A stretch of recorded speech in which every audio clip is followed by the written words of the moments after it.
Members, अब देखो market कल कैसा रहने वाला है हम लोग यहाँ पे डिस्कस करने, बहुत सारे कंपनीज में न्यूज़ आ रही है, हम लोग न्यूज़ को समझेंगे, डिस्कस करेंगे वन बाय वन, एंड आप लोगों की काफ़ी क्वेरीज आ रही है वो भी यहाँ पे ज़रूर कवर करने की कोशिश करेंगे, ठीक है। चलिए स्टार्ट करते हैं। हालांकि यहाँ पे जैसे कि मैंने बोला मैं काफ़ी चीज़ें आपको समझाने की कोशिश करता हूँ, कुछ चीज़ें अलग होती है लेकिन ज़्यादातर तो सही होती है, तो मैं आपको जो समझाता हूँ सिखाता हूँ, ठीक है, वो सही होती है, ठीक है। हाँ, बाकी के लोगों के नज़रिए अलग अलग होते हैं।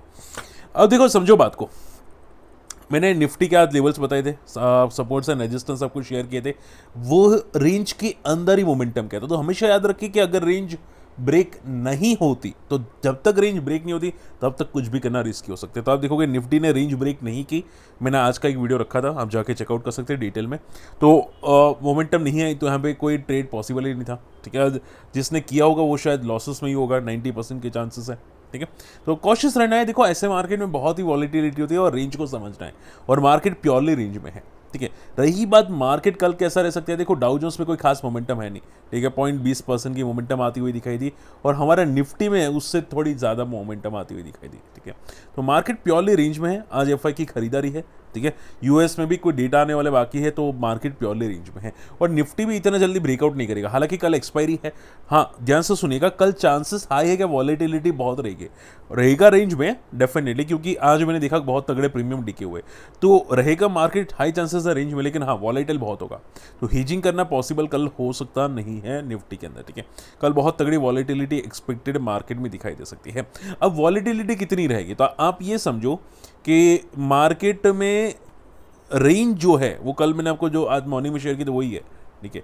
ये 24,840, ये 24,760, और आज का जो आप बोल सकते हैं यहाँ पे ये वाला लो, यस्टरडे का लो डेफिनेटली, ठीक है।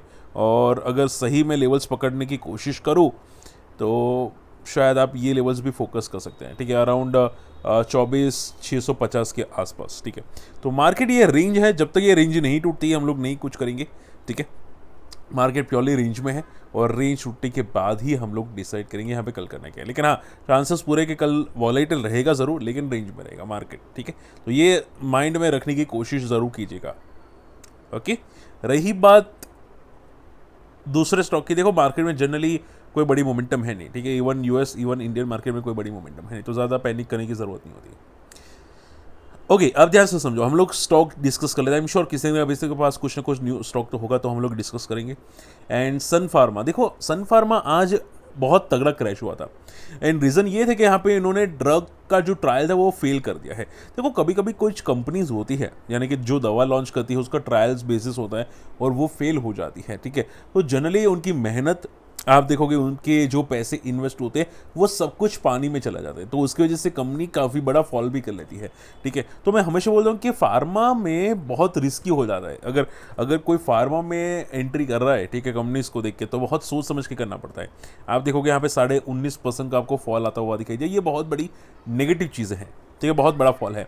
आप अब मैं यहाँ पे स्पार्क आपको यहाँ पे लेवल्स बताना चाहूँगा, चार्ट्स बताना चाहूँगा, समझो सी, हालांकि थोड़े पुराने चार्ट्स है लेकिन आप समझो यहाँ पे सी, ये 2012 भी आप देखोगे बहुत ज़्यादा रेंज में था, ये वॉलेटिलिटी बहुत होती है, कोई बड़ी मोमेंटम आ जाती है तो कभी बड़ा फॉल आ जाता है, यहाँ पे भी देखोगे बड़ी मोमेंटम आ जाती है। तो जनरली हमेशा याद रखो कि फार्मा कंपनीज बहुत वॉलेटिल होती है, जनरली ड्रग जो अप्रूवल फेल्स हो जाते हैं तो उसमें वॉलेटिलिटी उसके बाद बहुत बढ़ जाती है, ठीक है। तो बहुत सारे लोग बोलते हैं कि सर क्या ये फार्मा ब्रेकआउट हुआ है, वो फार्मा ब्रेकआउट हुआ है या ब्रेकडाउन हुआ है, उसमें ब्रेकडाउन होता ही नहीं है फार्मा में, मैं सिंपल कहता हूँ, ब्रेकडाउन जैसा कुछ होता भी नहीं है, ठीक है। ये हमेशा वॉलेटिल रहता है। मुझे ये स्पार्क की भी बहुत सारी क्वेरीज आती थी जब ये भाग रहा था, ठीक है। तो याद हमेशा रखो कि इसमें ऐसी कंपनीज को लॉन्ग टर्म देखना बहुत रिस्की हो जाता है, क्योंकि हमेशा ऐसे कुछ न्यूज़ आती रहती है, तो हमेशा माइंड को अपना प्रिपेयर रखना, ठीक है। फार्मा में अगर हो तो कॉशियस रहने की बहुत कोशिश करना, ठीक है। और जिस तरह से फॉल हुआ है हो सकता है थोड़ा बहुत और हो, ठीक है, हु नोस, बाकी केयरफुल लेना, जैसे कि मैंने आपको समझाने की कोशिश की है। कोफोर्ज, आप देखो यहाँ पे स्टॉक स्प्लिट था, 1:5 का कंपनी स्प्लिट दिया है, और आप देखोगे उसके बाद थोड़ी सी मोमेंटम आती हुई दिखाई दी है। देखो जनरली क्या होता है कि कंपनी जब भी स्टॉक स्प्लिट देती है, बहुत सारी क्वेरीज आ जाती है कि सर मुझे मिलेगा कि नहीं। हमेशा माइंड में ये रख के चलो कि अगर मान लो स्प्लिट आज हुआ, ठीक है, जैसे कि मान लो स्प्लिट आज हुआ, ठीक है, तो अगर येस्टरडे ने भी किसी ने एंट्री की होगी तो भी उनको बेनिफिट मिलेगा स्प्लिट का, तो बोनस हो, स्प्लिट हो, डिविडेंड हो, ठीक है, ये तीन का बेनिफिट आपको अगर मान लो आज है ठीक है, आज अगर ये गैप डाउन ओपन हुए हैं because of the bonus, because of the split, because of the dividend, आज गैप डाउन ओपन हुए हैं, तो अगर कल आपने एंट्री की होगी तो आपको ये सब कुछ बेनिफिट मिलेगा। ठीक है, तो उसमें क्वेश्चन रिपीट मत करना कोई भी कंपनी में। ठीक है, सेकंड नंबर का पॉइंट हमेशा याद रखो कि अगर कोई कंपनी बोनस स्प्लिट्स देती है, ठीक है, तो वो अफोर्डेबल करना चाहती है। उनकी उनकी जो मोमेंटम होती है ना, कभी कभी कंपनी क्या होती है, वैल्यूएशन से बाहर निकल जाती है। ठीक है, तो उसको अफोर्डेबल करना चाहती है। ठीक है, और अफोर्डेबल की वजह से वो लोग बोनस स्प्लिट देते हैं, लेकिन वो लोग ये भूल जाते हैं कि अफोर्डेबल करते तो है लेकिन स्टॉक की वैल्यूएशन बहुत हाई होती है, उसमें कोई डिफरेंस नहीं आता। ठीक है, लेकिन जब वैल्यूएशन हाई होते हैं तो प्रॉफिट बुकिंग भी आने की पॉसिबिलिटी बढ़ जाती है। आप देखोगे प्रमोटर का स्टेक 2023 में 26% का था, अब 0% का हो चुका है। प्रमोटर तो है ही नहीं कोफोर्ज में।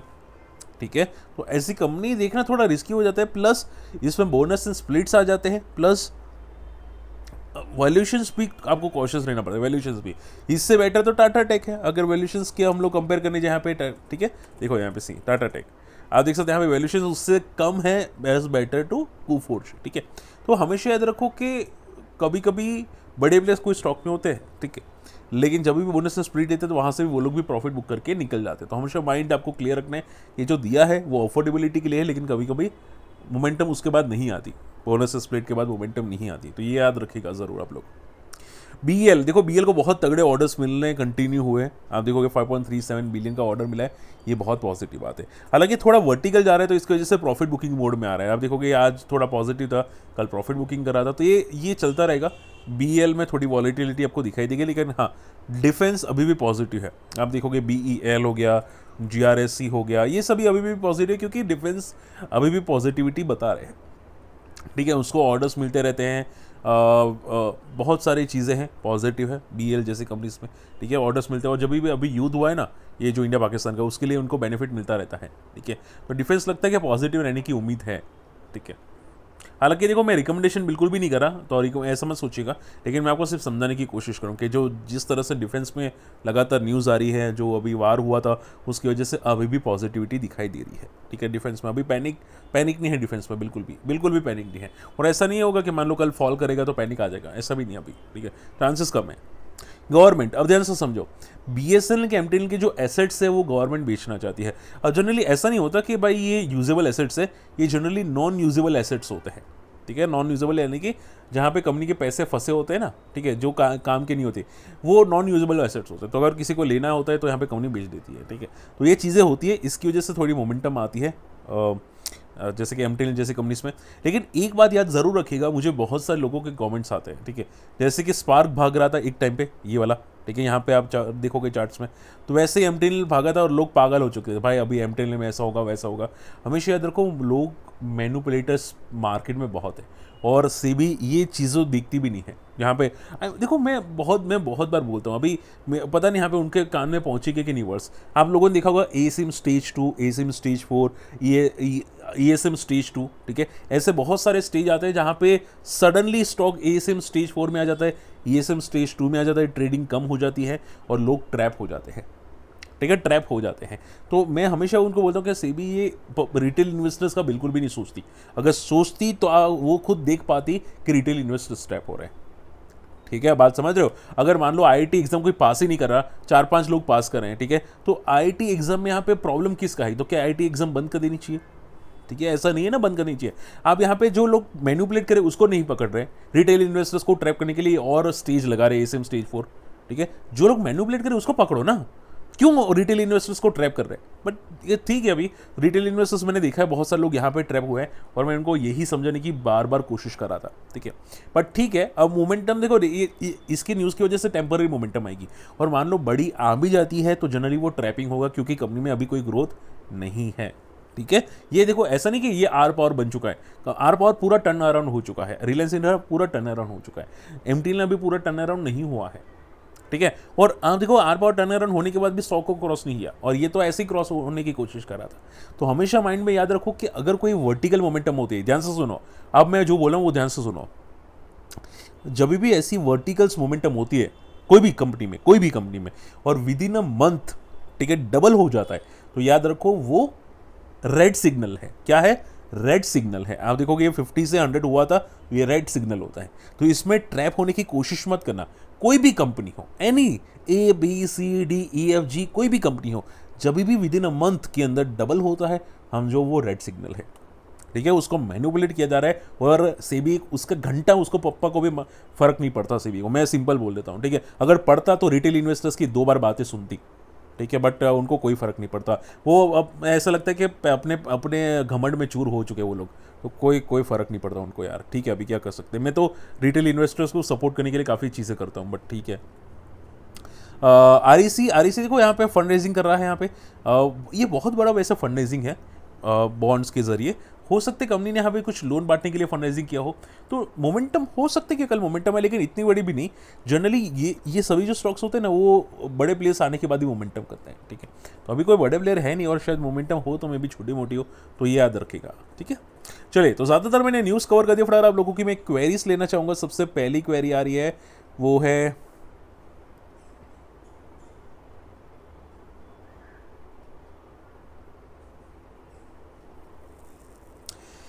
देखो सर, मेरे को ऐसा कोई कंपनी नहीं पता जो 2 साल में 2 बार ऐसा कुछ हुआ हो, मुझे नहीं पता, सॉरी सर। मैं अभी ऐसी कोई टिप्पणी भी नहीं कर सकता चीज़ों में। ऑथम इन्वेस्टमेंट के बारे में यहाँ पे पूछा गया है हरीश जी का, कि हरीश जी ने यह पूछा है कि कंपनी कैसी है, ठीक है। तो देखो, कंपनी में बता देता हूँ, जनरली फाइनेंस रिलेटेड कंपनी है, आप देख सकते हैं। और मैं फाइनेंस कंपनी से काफ़ी दूर रहता हूँ, मुझे बहुत कम फाइनेंस कंपनी पसंद है, लेकिन ये कंपनी डेट फ्री है, CAGR ग्रोथ काफ़ी अच्छा है कंपनी का 209, ठीक है। और इसके अलावा कंपनी अगर आप देखोगे, प्रमोटर का स्टेक भी काफ़ी अच्छा है, ठीक है।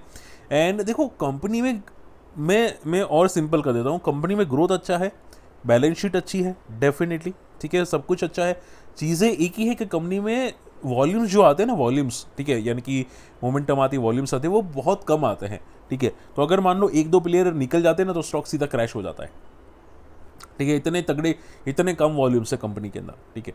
तो ये वॉल्यूम्स बहुत ड्राई वॉल्यूम्स वाला है, तो इसमें कुछ कह नहीं सकते, ठीक है। इसमें कुछ भी कहना मेरे लिए भी रिस्की हो सकता है, ओके। तो इसमें वॉल्यूम्स बहुत कम है, हालांकि मार्केट कैप बड़ी है, लेकिन वॉल्यूम्स बहुत कम है, ठीक है। तो थोड़ा कॉशियस रहने की कोशिश कीजिएगा। बाकी फाइनेंशियली अभी तो क्लियर कट स्ट्रॉन्ग लग रही है, जिस तरह से ग्रोथ आ रही है, ठीक है।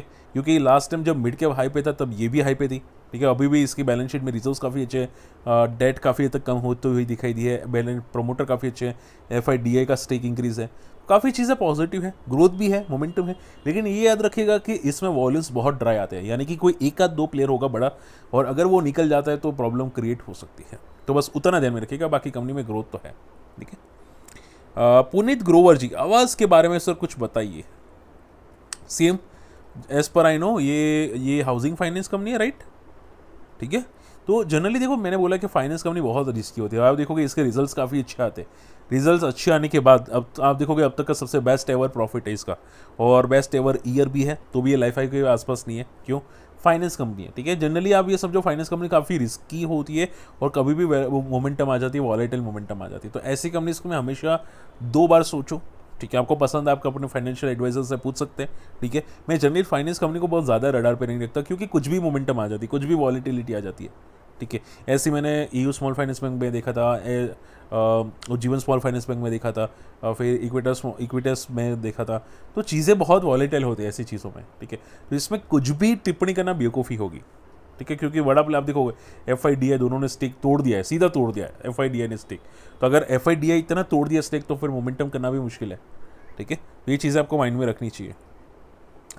चेन्नई पेट्रो, वरुण जी का मैसेज है, चेन्नई पेट्रो क्या ये रिकवर करेगा? देखो, चेन्नई पेट्रो में मैंने एक चीज़ फोकस की है, मैं आपको बता देता हूँ। चेन्नई पेट्रो मैंने ये चीज़ फोकस किया, हालांकि इसके रिजल्ट्स अभी अच्छे नहीं आए हैं, लेकिन मैंने ये चीज़ फोकस की है चेन्नई पेट्रो में या MRPL में, कि जनरली ये 2-4 साल के अंदर नया हाई बना ही देता है, मोमेंटम कर ही लेता है ये लोग, ठीक है। आप हर बार अगर आप चेन्नई पेट्रो को देखोगे तो वो मोमेंटम कर ही लेते हैं, ठीक है। आप देखोगे यहाँ पे एक टाइम पे, आप यहाँ पे फोकस कर सकते, सी देखो ये दिखाई दे रहा है, ठीक है। ये जब भी गिरते हैं वापस ऊपर आ जाते हैं, इसमें उसमें उसमें कोई चीज़ें नहीं होती। 2023 में भी, यहाँ पे 22 में भी गिरे थे, उसके पहले आप यहाँ पे देखो कि यहाँ पे भी गिरे थे, 2018-19 में भी गिरे थे। तो ये जब भी गिरते हैं वापस पैरों पे खड़े हो जाते हैं, ठीक है। तो जनरली इश्यूज़ नहीं होते MRPL चेन्नई पेट्रो में, और वैसे ही जिस तरह से इसका ग्रोथ है, बहुत ट्रेमेंडस ग्रोथ है कंपनी का, ठीक है। बट हाँ, मतलब टाइम लेते हैं, ऐसे नहीं कि भाई 6 महीने में बढ़ जाते हैं, 5 महीने बढ़ जाते हैं, ये जनरली टाइम लेके बढ़ते हैं, मतलब बढ़ते ज़रूर है लेकिन टाइम लेके बढ़ते हैं, ऐसी चीज़ें हैं, ठीक है। सेम सिटी का मैसेज है पीआई इंडस्ट्रीज के बारे में। देखो as per I no same city, जब देखो मैं काफ़ी लोगों को वैसे पर्सनली जानता हूँ, ठीक है, तो एज पर माई लॉजिक या एज पर माई थॉट आपने शायद अपने ऑप्शन के लिए पूछा होगा, ठीक है। अगर मैं गलत हूँ मुझे कमेंट में करेक्ट कर देना सर, सेम सिटी जी, ठीक है। आई एम श्योर आप मेरा वीडियो सुन रहे हैं हर बार, तो मुझे लगता है कि आपने ऑप्शन के लिए पूछा होगा। देखो मैंने चार्ट तो देखा था, ब्रेकआउट है, ठीक है, लेकिन इसका मीनिंग नहीं ऑप्शन में घुस जाओ, ठीक है।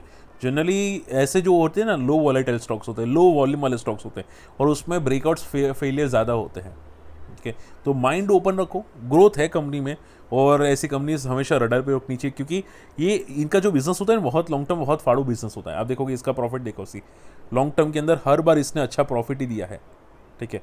इसका पीआई इंडस्ट्रीज से आप देखो यहाँ पर, सी ये प्रॉफिट देखो इसका, तो लॉन्ग टर्म में बहुत फाड़ू प्रॉफिट है, बहुत अच्छी ग्रोइंग कंपनी है, बहुत तगड़ी ग्रोइंग कंपनी है। लेकिन आप ऑप्शंस के लिए पूछ रहे हो तो भाई जैसे कि मैंने बोला, इसमें ब्रेकआउट समझो ही मत, ठीक है। मैंने PI industries last month hedge किया था एज अ डिस्क्लेमर, तो मुझे काफ़ी अच्छा बेनिफिट मिला था।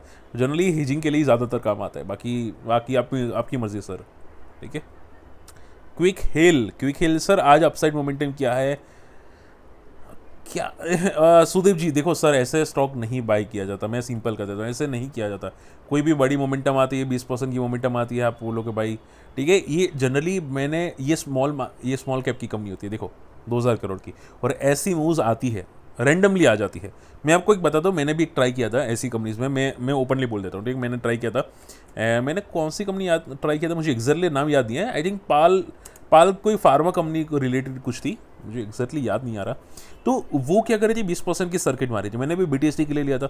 नेक्स्ट डे को सीधा लोअर सर्किट, ठीक है, सीधी लोअर सर्किट, और फिर लोअर सर्किट ओपन हुई, थोड़ा ऊपर गया, 11% ऊपर गया, फिर वापस नीचे गया, और अब मैं 40% नेगेटिव में हूँ। तो होता क्या है कि ऐसी कंपनीज में जनरली मोमेंटम आती है, लेकिन वो टेम्पररी होती है, और ये ट्रैप मोमेंटम होती है, ठीक है। अब कहना मुश्किल होता है, देखो हर कंपनी ऐसा नहीं कि ट्रैप होती है, लेकिन कुछ होती है ट्रैप, ठीक है। तो ये ट्रैप्स मोमेंटम में कहना बहुत मुश्किल हो जाता है, आप समझ रहे हो सुधीर जी, ठीक है। अब कोई ना कोई में फंस ही जाओगे, और मैं भी खुद फंसता हूँ यार, मैं भी एक बार फंसा था यार। तो बहुत मैं क्या करता हूँ, देखो मैं चीज़ें ट्राई करता रहता हूँ, ठीक है। हालांकि मैं कम अमाउंट में ट्राई करता हूँ ताकि मैं ज़्यादा रिस्क ना लूँ, ठीक है। लेकिन जैसे कि मैंने बोला, ट्रैप कोई ना कोई में स्ट्रैटेजी ट्राई करने के लिए ट्रैप हो जाते हैं, ठीक है। तो बेटर है ये चीज़ें थोड़ा कॉशियस रखो, और ऐसी चीज़ों में ट्रैप करने की कोशिश मत करो। इसके वैसे भी आप बैलेंस शीट देखोगे, कोई अच्छी बैलेंस शीट है नहीं, लोग क्विक हिल लेना ही छोड़ चुके हैं, ऐसा लग रहा है, ठीक है। लोग ने क्विक हिल लेना छोड़ दिया, कंपनी ने यहाँ पे लॉसेस ही अभी किया था ऑपरेटिंग बेसिस पे, और आप देखोगे इनकी बैलेंस शीट में नेगेटिव ग्रोथ है, ठीक है। लोग छोड़ ही दिया है ऐसा लग रहा है, ठीक है। तो कॉशियस रहा करो चीज़ों में, ठीक है। चलिए, होप आज का वीडियो पसंद है, वीडियो शेयर कीजिएगा, चैनल सब्सक्राइब कीजिएगा, और हाँ आपके व्हाट्सएप ग्रुप में, फेसबुक ग्रुप में मेरे वीडियो शेयर कीजिएगा, ताकि मैं आपको सिखा सकूं, हमको थोड़ा मोटिवेशन मिले। तो वीडियो को लाइक भी कर देना, कमेंट भी कर देना, कुछ भी कमेंट कर देना, लाइक कर देना। और अगर अकाउंट ओपनिंग करना चाहते हैं, आप अपने फैमिली मेम्बर्स का अकाउंट ओपन कर सकते हैं हमारी लिंक से, तो हमारी लिंक मैं आपको वीडियो के कमेंट्स एंड डिस्क्रिप्शन में रख दूंगा, जाके चेकआउट कर सकते हैं, ठीक है। अकाउंट ओपनिंग की लिंक आप अकाउंट ओपन कर सकते हैं सपोर्ट करने के लिए। आप अपने ग्रुप में भी ये लिंक शेयर कर दीजिएगा ताकि हमको सपोर्ट मिले, ठीक है। मिलते अगले वीडियो में, तब तक के लिए गुड बाय, जय हिंद।